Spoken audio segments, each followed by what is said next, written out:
Szia! Isteni finom lángos receptet hoztam, lépésről lépésre bemutatom, tarts velem!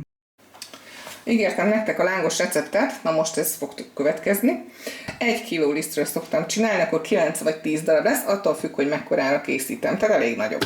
1 kg liszt, ez most épp finom liszt, fehér liszt, de szoktam készíteni durumlisztből is, és ugyanúgy viselkedik, mint ez. Most ez van itthon, úgyhogy most ebből fog készülni. Az 1 kg liszthez kell nekem fél liter tej. Én mandulatejet használok, cukormenteset, nagyon jól működik vele, de az eredeti recept az tejet ír. Régen úgy készítettem, de mióta laktózérzékeny a család, azóta mandulatejjel szoktam megcsinálni. Kell nekünk 1 kg liszthez való élesztő. Én 2 ilyen tasakos porélesztőt szoktam használni, de van, amikor friss élesztővel dolgozok. Általában olyan 10 g körül van akkor, hogyha friss élesztőt, és 14 g, hogyha porélesztőt használok. Kell még nekem majd 2 deci tejföl, illetve 1 lapos evőkanál só, vagy másfél. Attól függ, mennyire sós a sótok.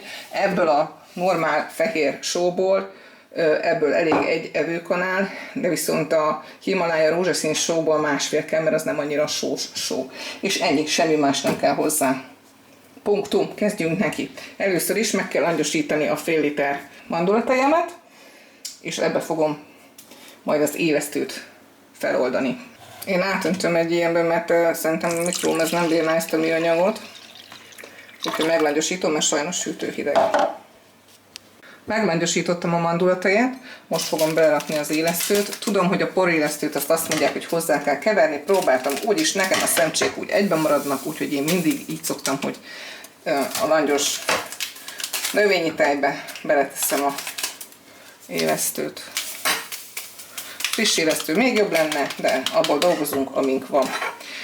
És elkeverem egy kicsit, és hagyom békén. Van, aki ilyenkor szokott beletenni egy csipet cukrot, én nem teszek. Itt fogok csinálni neki majd egy szép kis lyukat, ide fogom önteni, nem nagy dolog, és akkor belerakok ebből a fajta sóból, ez egy normál só, ebből csak 1 lapos evőkanálat teszek. Ha a rózsaszíned van, akkor abból másfél kell, mert az nem olyan sós só, mint ez. Belepakolom a tejfölt.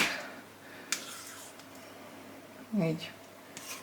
Nos, elérkezettnek láttam az időt, és jöhet a varázslat, semmi extra, beleborítod, ez nem fog úgy felhabosodni, ne várd. Ha egy kis cukrot teszel bele, akkor igen, de én nem tettem.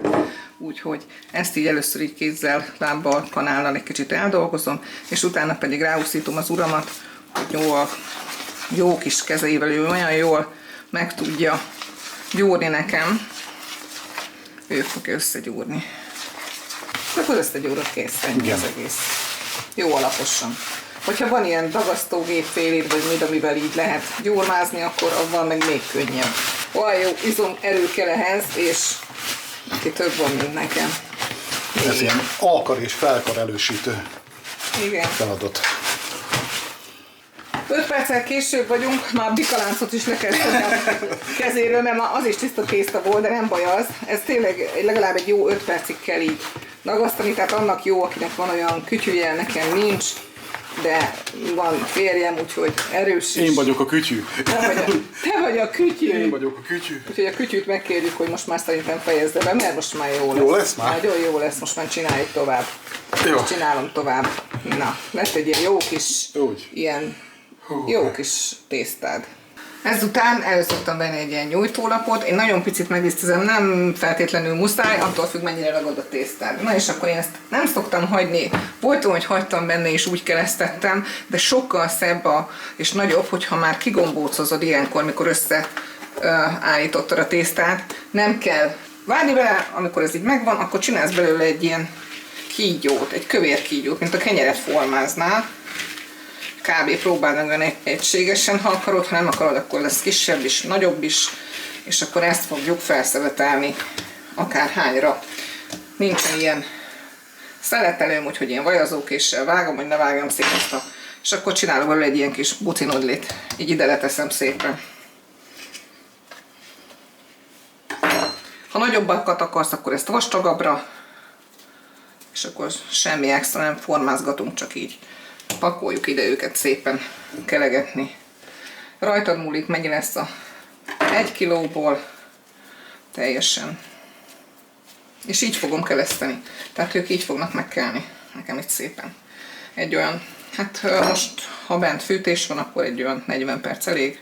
30-40, de majd úgy is látod. Az a lényeg, hogy ez egy nagyon egyszerű recept. Én nagyon-nagyon, hát legalább 20 éve vagy 25 éve biztos, hogy ezt sütöm, tehát ezt a receptet, mert még egy régi kis szomszédasszonyomtól kaptam, nagyon-nagyon régen, neki az anyukája készítette így ezt a lángost. És akkor annyi a dolgom, hogy keresek egy culát és letakarom. Így. Hagyd legyen itt magának. Így. És így hagyom. Hát egy 30 percig mindenképpen, de jobb, ha tovább. De úgy is fogjátok látni, hogy mennyit emelkedett és nőtt meg. Na, majd jövünk vissza. Szóval ugrottunk egy fél órát, és már látszik, hogy egy kicsit puffattabbak, mint voltak, és ez már jó is lesz nekem. Úgyhogy elkezdem a sütését, addig visszaletakarom, majd egyesével szedem ki. Olajat tettem egy serpenyőben, nem szoktam bele túl sok olajat tenni, bár azt mondják, hogy akkor jó, hogyha teljesen ellepi, szerintem nem. Felforrósítom az olajat első körben.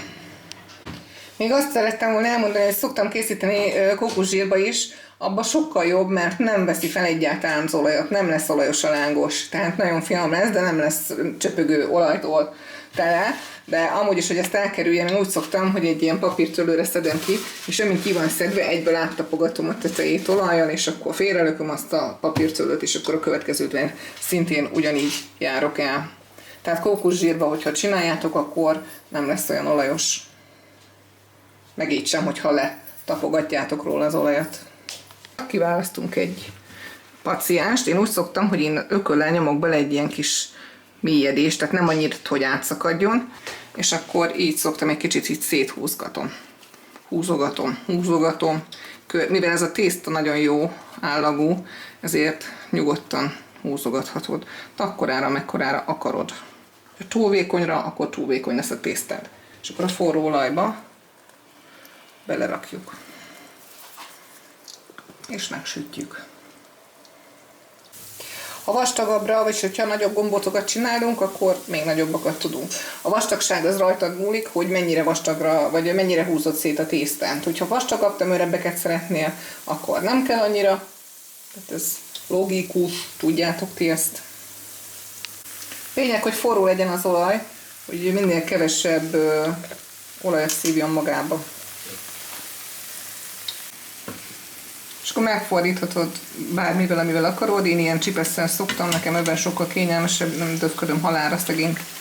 És akkor szépen megfordítod, és a másik oldalát is nagyon hamar megvan. Tehát alálesen látod, hogy mikor van kész. Oké, szerintem ez el is készült.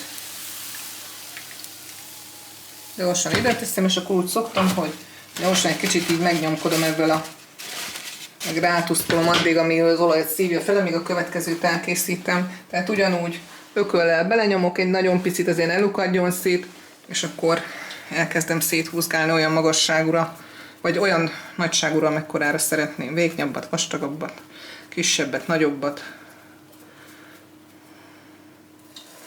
Mehet bele. Az nem baj, ha nem kerek. Ennyi. És így szépen kisütögetem. Kész a következő paciensünk is. És így haladunk szépen tovább. Ha nagy óriás lángosokat szeretnétek, akkor szerintem olyan 6 darabnál többet ne csináljatok belőle, ne vágjatok belőle. 6-7 darab maximum, és akkor szép nagyok lesznek, és sokkal nagyobbak lesznek. Hát nekünk egy ilyen tányérnyi. És akkor kísérletezzétek ki, hogy ti milyen vastagon szeretitek. Szerintem minél vastagabb, annál jobb. Közepe legyen vékonyabb, és hát legalábbis én úgy szeretem. De mindegy, jó lesz az.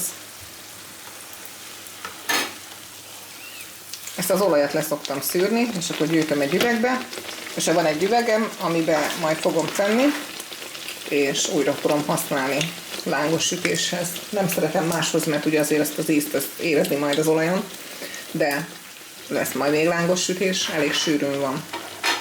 Szuper! Sajt és kész is. És kész is. Szuper. Én meg csak beszoktam dörzsölni a lángost fokhagymával, én nem váltok rá. Ennyi. Tejföl és reszelt saj. Jó étvágyat. Köszönöm szépen. Nincs más hátra, lángosra fel, írjátok meg, hogy hogyan sikerült. Hello!